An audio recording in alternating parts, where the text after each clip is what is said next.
মাহফুজ, কাজ কাম তো আগে হচ্ছে না। এই সবগুলো ওই ছাদে উঠে দিবি 2 তলায়, যত দূরত্ব পারো। ভাই, এই ইট তো আমার একার দ্বারাই উপরে উঠানো সম্ভব না। একটা গত নির্বাচনে আমি কিন্তু হারে গেছি। এবার তোমরা কিন্তু ঠিকঠাক কাজ করবা, ঠিক আছে?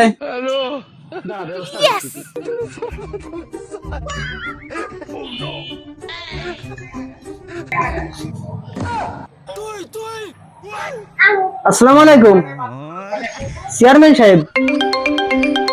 হ্যালো। আরে তুই কিরম কথা কইস? ওই আমার একটা লোক লাগবে, একটু ব্যবস্থা করে দেন তো। আমি এখন নির্বাচনী প্রচারণা নেই ব্যস্ত, তোর এখন একটা লোক লাগবে। না মানে ওই যে 40টা ভোট ছিল বলে তাই কি।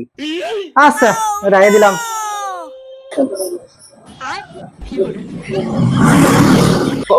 পাঁচ কেন করে নেবো না 10 কেন করে নেবো তাই কও, কাজের কথা কওয়া লাগে নাকি?